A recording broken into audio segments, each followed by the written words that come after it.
The sidearm clicked empty for the seventh time that morning. Captain Zara Ghost, Mikhailova ejected the magazine with practiced precision, her calloused fingers working the mechanism that had betrayed 3 operators in the last month. The weapon felt foreign in her hands now, not because she'd forgotten how to use it, but because she'd been grounded for 8 months, relegated to armory duty while her squadron flew missions she'd once led. The testing range echoed with the hollow sound of her boots against concrete as she moved to the next station. Each failed trigger pull was another reminder of why she was here instead of 30,000 feet above enemy territory. The incident report still sat in her file. Failure to follow direct orders during Operation Nightfall. Pilot exhibited reckless endangerment of personnel. What it didn't mention was the 12 lives she'd saved by ignoring those orders. Behind her, the range door opened with its familiar hydraulic hiss. She didn't turn around. Visitors to the underground armory were rare, and she'd grown accustomed to solitude. The footsteps were measured, deliberate, the kind that belonged to someone accustomed to command. Still, she continued her work, field stripping the pistol with movements so fluid they seemed choreographed. Captain Mikhailova. The voice carried authority wrapped in uncertainty. She finally looked up to see a man in dress blues, his chest decorated with ribbons she recognized but had never earned herself. Colonel something or other, she assumed, though his face was unfamiliar. What caught her attention wasn't his rank or his crisp uniform. It was the small rectangular patch on his right shoulder, barely visible beneath his jacket. The patch bore a stylized aircraft silhouette over crossed lightning bolts, surrounded by stars that seemed to shimmer in the fluorescent light. She'd seen that insignia only once before, tattooed in black ink on her left shoulder blade, a memorial to a squadron that officially didn't exist. Her fingers unconsciously moved toward the spot where the tattoo lay hidden beneath her utility shirt.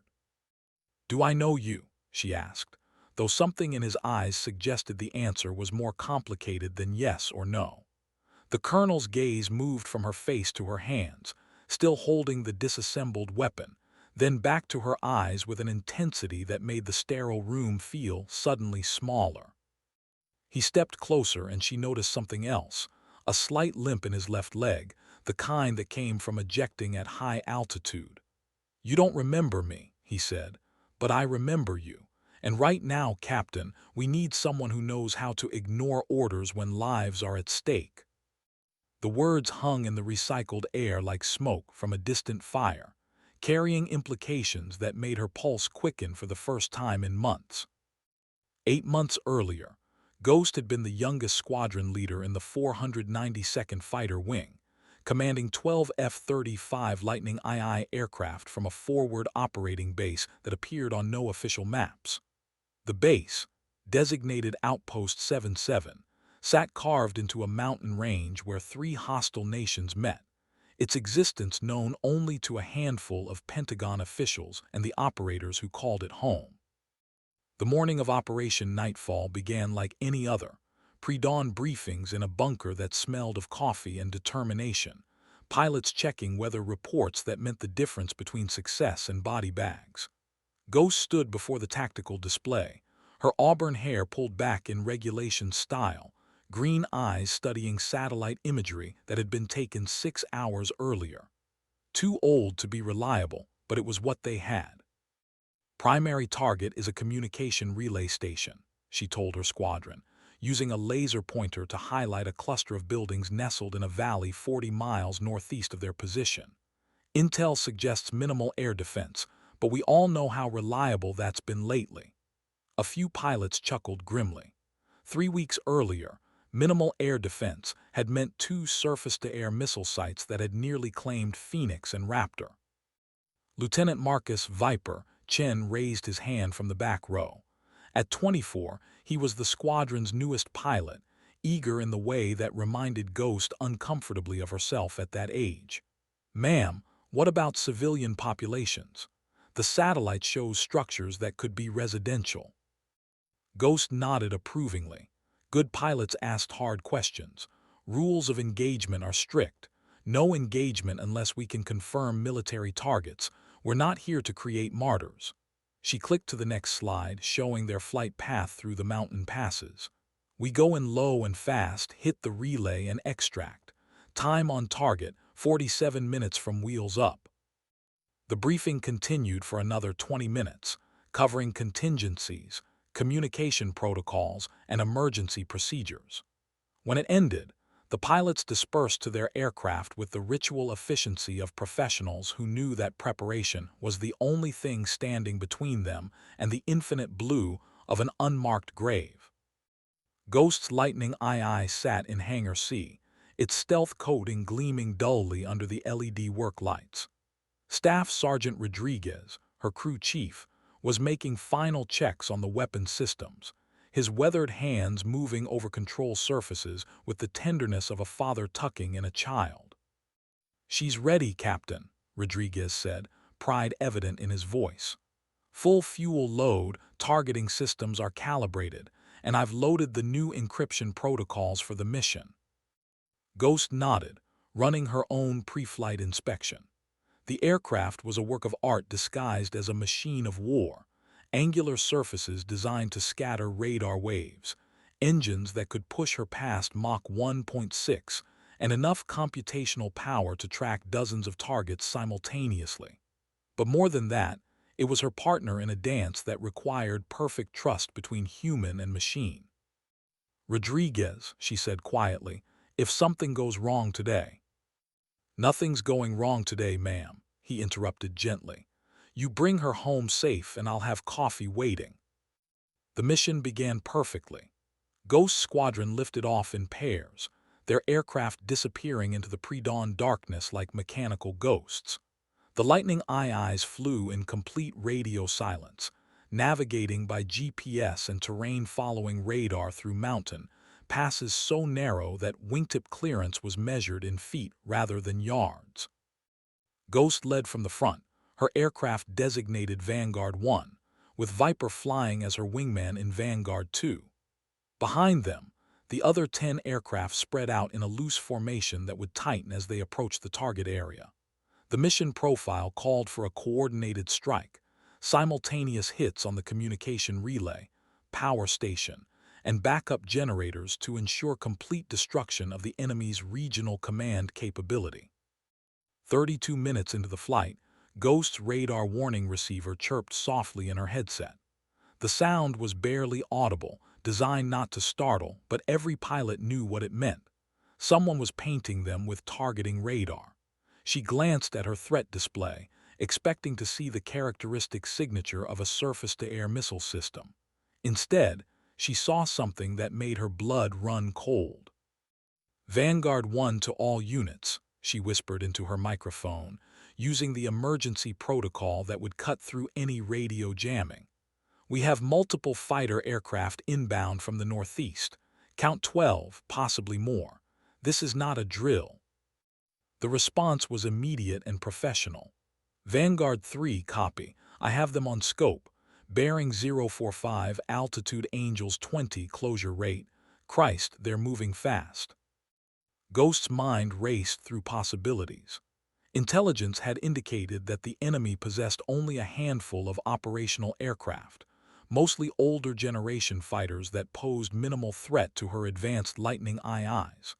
But the radar signatures on her display told a different story. These aircraft were modern, fast, and flying in formation patterns that suggested sophisticated training. "Vanguard Lead, this is Control," crackled the voice of Major Hendricks from the Operations Center at Outpost 77. "Abort mission immediately. Return to base. You are not, repeat not, authorized to engage." Ghost's thumb hovered over the radio transmit button. Standard operating procedure was clear. When facing unexpected opposition, withdraw and reassess. But something about the situation felt wrong. The enemy fighters were positioned perfectly to intercept her squadron's planned egress route, as if they'd known exactly when and where the American aircraft would be. "Control, Vanguard Lead, requesting clarification. Are we looking at a potential ambush scenario?" "Negative, Vanguard Lead. Intelligence indicates these are routine patrols. Return to base immediately. But Ghost's instruments told a different story. The enemy aircraft were accelerating, their flight path clearly intended to intercept her squadron. If they turned back now, they'd be running straight into a trap. She made a decision that would define the rest of her career. All Vanguard units, this is lead. We're going to complete the mission. Stay tight, stay sharp, and trust your training. Vanguard lead control. You are ordered to abort. Do not engage. Ghost switched off her radio. The next 18 minutes unfolded like a deadly ballet performed at supersonic speeds. Ghost led her squadron through a series of tactical maneuvers that transformed them from a bombing formation into a fighting unit. The Lightning IIs climbed rapidly, their stealth characteristics providing crucial seconds of invisibility as they positioned for the engagement that now seemed inevitable. Vanguard units, this is lead, Ghost transmitted on the squadron frequency. Enemy fighters are moving to intercept our egress route. We have two options: fight our way out or complete the mission and find another way home. I'm choosing option 3. We complete the mission and fight our way out. The response from her pilots was immediate and reassuring. These weren't fresh academy graduates. They were experienced combat pilots who understood that sometimes survival meant choosing the most dangerous path. Viper's voice came through clearly. Lead, Vanguard 2. We're with you. Ghost's tactical display showed the enemy fighters spreading into an attack formation, their intent now unmistakable. But she also noticed something else. They were positioning to intercept the original flight path, not accounting for the squadron's current position. Either their intelligence was outdated or they were overconfident. Both possibilities could be exploited. Vanguard 3 and 4 break off and engage the northern group. 5 and 6 take the southern element. Everyone else were going straight through the middle to the target. Hit them fast, hit them hard, and don't give them time to think. The Lightning IIs accelerated to attack speed, their advanced engines pushing the aircraft through Mach 1.2 as they closed with their targets. Ghost's heads-up display filled with targeting information, range, bearing, missile lock indicators, and the constant stream of data that modern air combat required. But beneath all the technology, the engagement came down to the same fundamental elements that had defined aerial warfare since the Wright brothers: speed, altitude, and the ability to see the enemy before they saw you. The first missiles launched simultaneously from both sides, leaving contrails in the thin air like deadly brushstrokes across the sky. Ghost's aircraft shuddered as she released 2 AIM-120 AMRAAM missiles at a target designated Bandit 3, then immediately rolled into a steep dive to avoid the incoming fire. Her radar warning receiver screamed warnings as enemy missiles searched for her aircraft, their active seekers painting her Lightning II with targeting energy. Vanguard lead, missile launch. Bandit 1 has fired on you. Ghost pulled her aircraft into a vertical climb, the G-forces pressing her into her ejection seat as she deployed chaff and flares to confuse the incoming missile. The Lightning II's stealth characteristics worked both ways. They made her harder to target, but they also limited her own sensors. She was flying partially blind, relying on her wingman's eyes and her own instincts to stay alive. The sky around her erupted in explosions and radio chatter as the engagement reached its peak intensity. Through the chaos of aerial combat, Ghost maintained focus on her primary objective. While her squadron engaged the enemy fighters, she and Viper pushed through to the target area, their Lightning IIs racing across the valley floor at treetop level. The communication relay station appeared exactly as intelligence had predicted, a cluster of concrete buildings surrounded by satellite dishes and transmission towers. But Ghost's trained eye immediately recognized what the satellite imagery had missed. Parked in a camouflaged revetment beside the main building was a mobile command post, its distinctive antenna array identifying it as a regional coordination center. More importantly, she could see personnel moving around the facility, not military technicians, but civilians in what appeared to be Red Cross vests. "Viper, do you see what I'm seeing?" she asked, banking her aircraft for a better view. "Copy, lead. That's definitely a humanitarian operation down there. Looks like a medical facility." Ghost's heart sank. The intelligence briefing had made no mention of civilian infrastructure. The communication relay they'd been sent to destroy was apparently being used to coordinate medical evacuations from a combat zone. Destroying it would cut off emergency communications for dozens of refugee camps. "Control, this is Vanguard Lead," she transmitted, temporarily reactivating her radio. "Target area contains civilian medical facilities, requesting updated rules of engagement." The response came not from Major Hendricks but from a voice she didn't recognize, someone higher up the chain of command. "Vanguard Lead, your orders remain unchanged. Destroy the target and return to base." Ghost stared at the facility below, watching medical personnel loading wounded civilians into evacuation helicopters. Her missiles were armed and ready. A single trigger pull would complete the mission and eliminate what her superiors considered a legitimate military target. But she also knew that the explosion would destroy the only communication link keeping those humanitarian operations functioning. "Viper, mark this location and fall back to Rally Point Alpha. We're not hitting this target." "Lead, that's not what Control ordered." "Control isn't down here looking at Red Cross tents," Ghost replied, pulling her aircraft into a climb.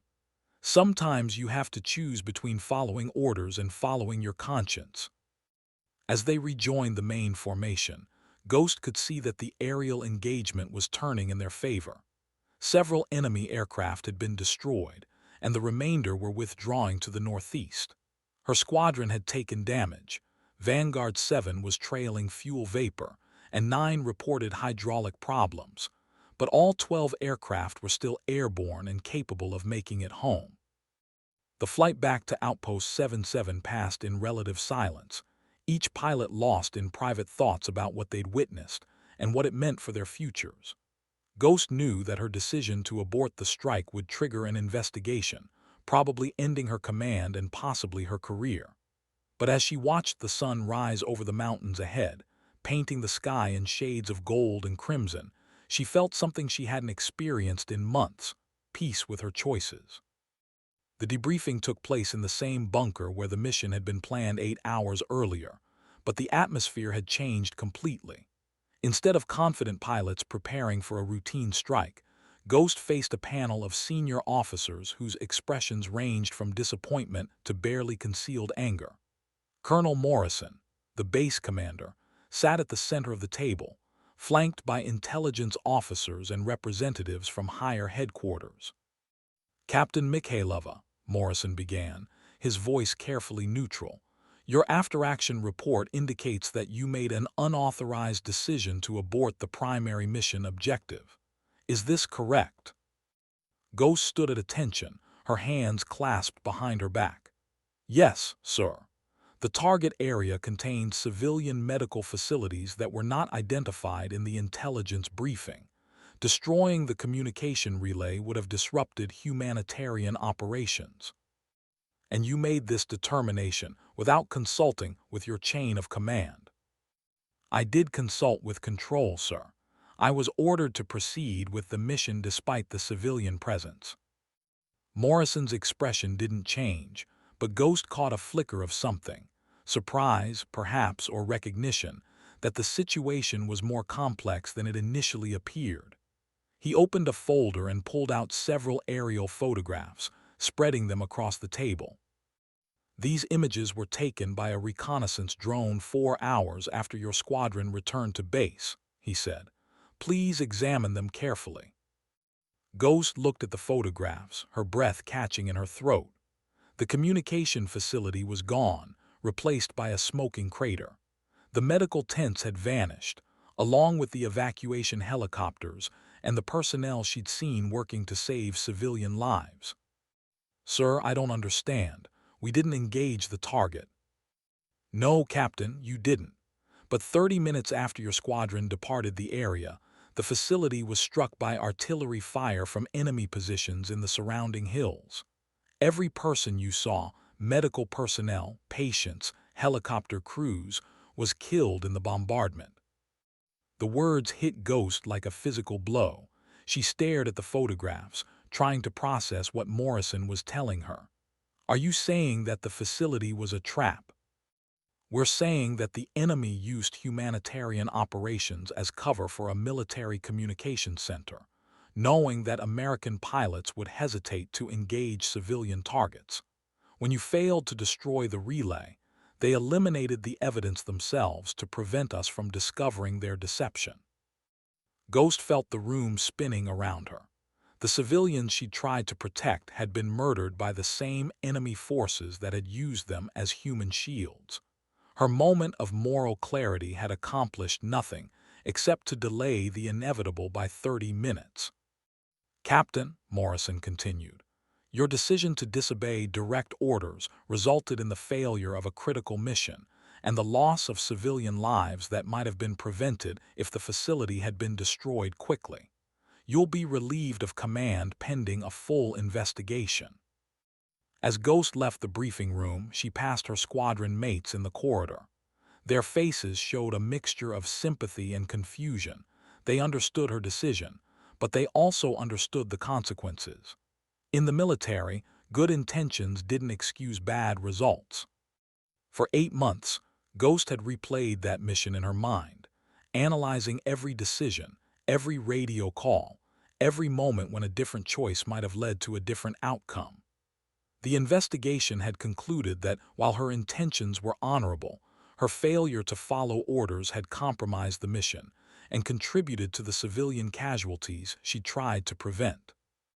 She was transferred to armory duty at Outpost 77, grounded indefinitely while the bureaucracy decided whether she deserved a court-martial or just a quiet exit from the service. Now, standing in the underground testing range with a colonel whose insignia matched her hidden tattoo, Ghost felt the weight of those 8 months pressing down on her shoulders. The man studied her face as if searching for something specific, and when he spoke again, his voice carried a hint of recognition. Operation Nightfall wasn't what it appeared to be, he said quietly. The intelligence you received was deliberately incomplete.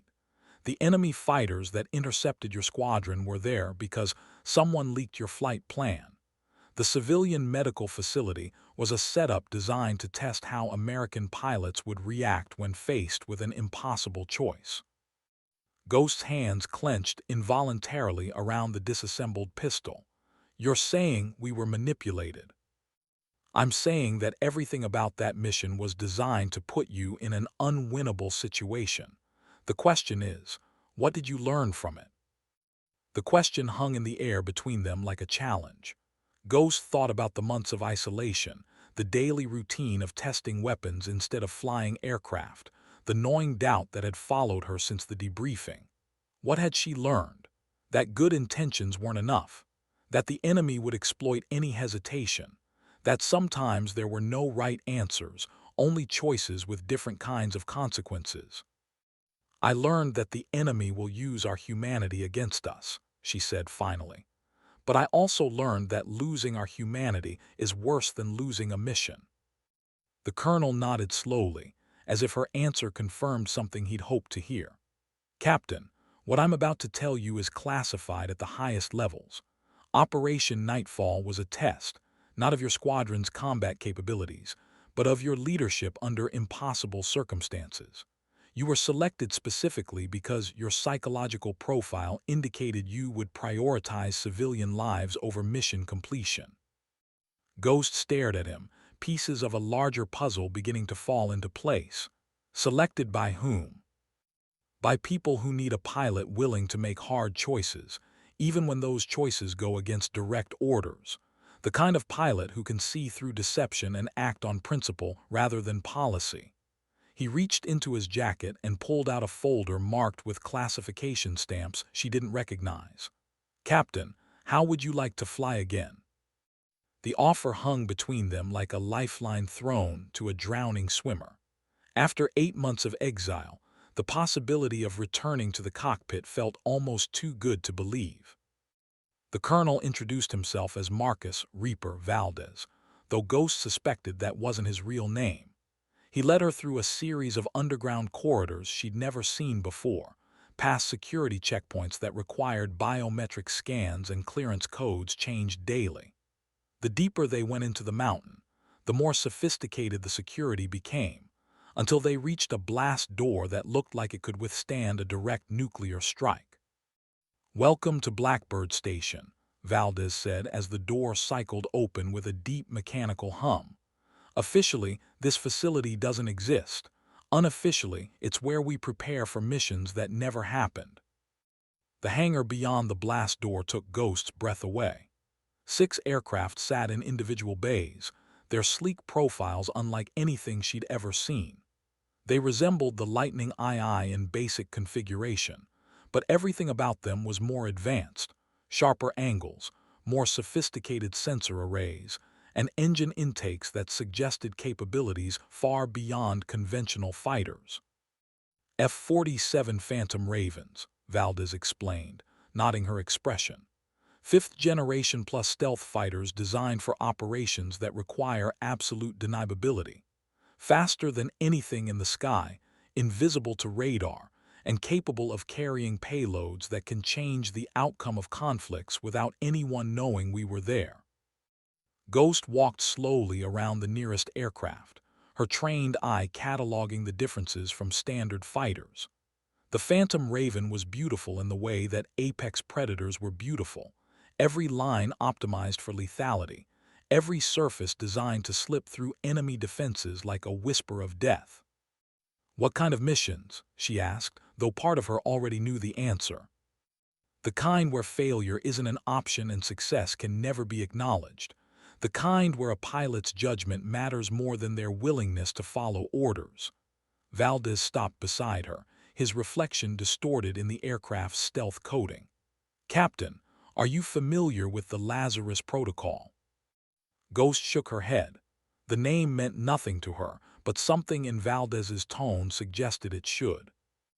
"Lazarus is activated when traditional military responses are inadequate to address a threat, when diplomacy has failed, when conventional forces can't reach the target, when the consequences of inaction outweigh the risks of unauthorized intervention."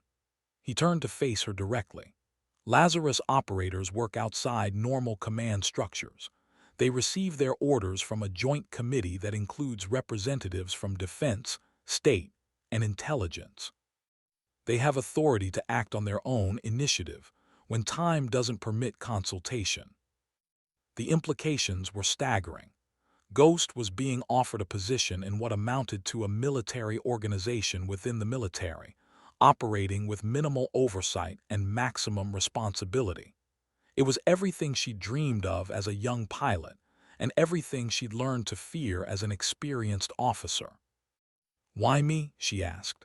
"There are hundreds of pilots with better records, more experience, fewer black marks in their files." Valdez smiled for the first time since entering the armory. "Because, Captain, we don't need pilots who follow orders perfectly. We need pilots who know when not to follow orders at all." The briefing for Ghost's first Lazarus mission took place in a conference room carved directly from the mountain's bedrock. The walls were lined with screens displaying satellite imagery, intelligence reports, and tactical assessments that updated in real time. At the head of the table sat a woman Ghost didn't recognize, a civilian in an expensive suit whose presence commanded attention without effort. "Captain Mikhailova," the woman began, "I'm Director Sarah Chen from the Defense Intelligence Agency. What we're about to discuss cannot leave this room under any circumstances. The operation we're planning doesn't officially exist, and if it succeeds, it never will." Ghost nodded, settling into her chair as the implications of joining Lazarus became more concrete. She was entering a world where success meant invisibility and failure could trigger international incidents. 72 hours ago," Chen continued, Our signals intelligence intercepted communications indicating that a terrorist organization has acquired a nuclear device. Not a dirty bomb, a fully functional tactical warhead with an estimated yield of 12 kilotons. The screens around the room displayed intercepts of radio communications, satellite photos of suspicious activity, and intelligence assessments that painted a picture of imminent catastrophe.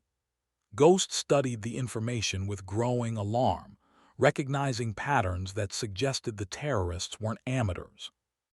The device is currently located in a facility here, Chen said, highlighting a compound in a mountainous region that appeared to be in the Middle East. Our intelligence indicates they plan to transport it to a major population center within the next 48 hours. Conventional military action is impossible. The compound is located in the territory of a nominal ally who would consider any unauthorized military operation an act of war. Ghost leaned forward, studying the satellite imagery more closely. The compound was heavily fortified, surrounded by natural obstacles that would make a ground assault nearly impossible. But she also noticed something else. The facility was located near a narrow mountain pass, the kind of terrain that limited approach routes and escape options. "What's the proposed solution?" she asked, though she suspected she already knew. "Single aircraft, single pilot surgical strike to destroy the nuclear device before it can be moved. The Phantom Raven's stealth capabilities should allow penetration of enemy airspace without detection. Time on target, 14 minutes. Mission duration, 3 hours, 27 minutes. Valdez activated a holographic display that showed the proposed flight path in 3 dimensions. The route was a masterpiece of tactical planning, threading through radar gaps, following terrain features that would mask the aircraft's approach, and timing the strike for a moment when intelligence suggested minimal civilian presence. "The warhead is stored in a hardened bunker beneath the main facility," he explained. "Standard ordnance won't penetrate deep enough to ensure destruction. You'll be carrying a single GBU-57 massive ordnance penetrator, 30,000 pounds of precision death designed to crack any bunker ever built." Ghost studied the mission profile with the analytical mind of a professional warrior. The plan was audacious, risky, and dependent on intelligence that might be outdated by the time she reached the target. It was also exactly the kind of mission that could prevent thousands of civilian deaths if executed successfully. "What happens if I'm shot down?" she asked. Chen's expression didn't change. "You won't be." Pre-flight preparations for a Lazarus mission bore little resemblance to conventional military operations. Instead of a bustling flight line with dozens of personnel, Ghost found herself alone in Hangar 6 with a single technician who spoke only when necessary. The Phantom Raven sat beneath harsh LED lights, its weapons bay loaded with the massive penetrator bomb that would either save thousands of lives or trigger an international crisis. The technician, who introduced himself only as Murphy, conducted the final systems check with methodical precision. Unlike Staff Sergeant Rodriguez, who treated aircraft like beloved children, Murphy approached the Phantom Raven like a surgeon preparing for a delicate operation, respectful, focused, and completely professional. "All systems are green," Murphy reported, his voice carrying no emotion whatsoever. "Flight controls, navigation, weapons systems, electronic countermeasures, and stealth coatings are all within optimal parameters. Fuel load is calculated to provide 15 minutes of loiter time over target." Ghost completed her own pre-flight inspection, familiarizing herself with the Phantom Raven's advanced systems. The cockpit was a marvel of ergonomic design, with displays and controls arranged to minimize pilot workload during high-stress situations. But beneath all the technology, the fundamentals remained the same: stick, rudder, throttle, and the ancient dance between human intuition and mechanical precision. "Murphy," she said as she climbed into the cockpit, "what happens if this goes wrong?" The technician paused in his final checks, looking up at her with eyes that had seen too much. Ma'am, in my experience, missions like this don't go wrong. They either go right or they go catastrophically wrong. There's no middle ground. Ghost strapped herself into the ejection seat, feeling the familiar embrace of 5-point harnesses and life support connections. The Phantom Raven's engines spooled up with a sound like controlled thunder, their advanced design producing thrust levels that pushed the boundaries of what current materials could withstand. Blackbird Control, this is Ghost 1 requesting permission for departure. Ghost 1 Blackbird Control, you are cleared for immediate departure. Weather is clear, winds are calm, and your window opens in 90 seconds. Good hunting. The hangar doors opened to reveal a launch tube that stretched deep into the mountain. Instead of a conventional runway, the Phantom Raven would be accelerated by an electromagnetic catapult system, similar to those used on aircraft carriers, but far more powerful. Ghost felt the catapult engage, pressing her back into her seat as the aircraft shot through the launch tube like a bullet from a rifle. 30 seconds later, she emerged into daylight, climbing rapidly toward the ceiling of the world where the Phantom Raven would begin its journey toward a target that might hold the key to preventing nuclear terrorism. Below her, the mountain peaks fell away like stepping stones across an ocean of stone and snow. For the first time in 8 months, Ghost was flying again. The Phantom Raven performed like a dream at altitude, its advanced engines pushing the aircraft through Mach 2.3 with an efficiency that would have been impossible in earlier generations of fighters. Ghost settled into the rhythm of long-distance flight, monitoring systems, checking navigation waypoints, and maintaining the heightened awareness that separated professional pilots from weekend warriors. At flight level 60,000 feet above sea level, the sky took on the deep purple hue that marked the boundary between atmosphere and space. Stars were visible during daylight, pinpricks of ancient light scattered across an infinite canvas. Ghost had always found peace at extreme altitude, where the concerns of the surface world seemed as distant as the stars themselves. Ghost 1, this is Overwatch, came a voice through her encrypted communication system. We're tracking your progress. Current time to target is 2 hours, 14 minutes. Intelligence update indicates no change in threat assessment. Ghost acknowledged the transmission, though she knew that intelligence could change rapidly in the modern battlefield. The mission planners had done their best to predict enemy capabilities, but ultimately, she would be flying into unknown territory with nothing but her training and instincts to guide her through whatever waited ahead. As the Phantom Raven crossed into hostile airspace, Ghost activated the aircraft's full stealth profile. Electronic emissions dropped to virtually nothing, the airframe's radar signature became smaller than a bird's, and even the engine exhausts were masked by sophisticated baffling systems. To any observer, military or civilian, the sky above appeared empty. But Ghost knew she wasn't truly invisible.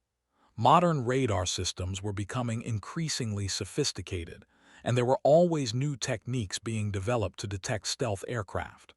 The key was to minimize exposure time, strike quickly, and escape before enemy defenses could react effectively. Ghost 1 Overwatch. You're approaching the first navigation checkpoint. Be advised, we're tracking increased radio chatter from the target area, possible indication of heightened alert status. Ghost frowned, checking her displays for any sign of enemy activity. The intelligence briefing had suggested that the terrorist organization possessed minimal air defense capabilities, but minimal was a relative term when applied to people who had somehow acquired a nuclear weapon. Overwatch Ghost 1. Can you provide specifics on the radio traffic? Negative, Ghost 1. Communications are encrypted, but volume and frequency patterns suggest they may be expecting visitors. The implications were troubling. If the terrorists knew an attack was imminent, they might accelerate their timeline for moving the nuclear device. Worse, they might have prepared defenses that weren't accounted for in the mission planning. Ghost increased her speed, trading fuel efficiency for the advantage of reaching the target before the tactical situation could deteriorate further. As she approached the target area, Ghost began her descent from the stratosphere. The Phantom Raven's sophisticated flight control systems automatically adjusting to maintain optimal stealth characteristics at lower altitudes. The target compound appeared on Ghost's forward-looking infrared display as a cluster of heat signatures arranged around a central courtyard. Intelligence had been accurate about the facility's layout, several buildings connected by covered walkways, with the suspected bunker entrance located beneath the largest structure. But something about the thermal pattern seemed wrong. Overwatch Ghost 1. I'm seeing unusual heat signatures at the target. Looks like significantly more personnel than briefed. Ghost 1, stand by for updated intelligence. Ghost circled at 15,000 feet, using the Phantom Raven's advanced sensors to build a comprehensive picture of the compound below. What she saw made her stomach tighten with apprehension. Instead of the dozen guards mentioned in the briefing, the facility appeared to house at least 50 people, many of them showing the thermal signatures associated with women and children. Ghost 1, Overwatch. Be advised, recent intelligence indicates the facility may be serving dual purposes. Recommend immediate engagement before target can be relocated. Ghost stared at her displays, watching thermal images of people moving through the compound below. Some appeared to be armed guards, but others looked like civilians, possibly family members of the terrorists, or worse, hostages being used as human shields. Overwatch, I need clarification on rules of engagement. Thermal imaging suggests significant civilian presence. Ghost 1, your orders remain unchanged. The nuclear device must be destroyed before it can be transported to a population center. Collateral damage is regrettable but acceptable given the potential consequences of mission failure. The words echoed with haunting familiarity. 8 months earlier, Ghost had faced a similar choice and had chosen to prioritize civilian lives over mission objectives. The result had been disaster for everyone involved. Now, flying alone over another compound where civilians and terrorists were intermingled, she faced the same impossible decision. But this time, the stakes were immeasurably higher. A nuclear weapon in terrorist hands could kill hundreds of thousands of people. The civilians in the compound below numbered perhaps 20 or 30. The arithmetic of warfare demanded their sacrifice to prevent a greater catastrophe. Ghost armed her weapon systems, the massive penetrator bomb coming online with a soft electronic chime that seemed absurdly gentle for such a destructive device. Her heads-up display showed targeting information overlaid on the compound below, with the suspected bunker location marked by a pulsing red symbol. Overwatch Ghost 1, beginning attack run. Copy Ghost 1, you are cleared to engage. Ghost rolled the Phantom Raven into a steep dive, lining up for a bombing run that would send 30,000 pounds of explosives into the heart of the compound. Her finger moved to the weapon release trigger, and for a moment, time seemed suspended between intention and action.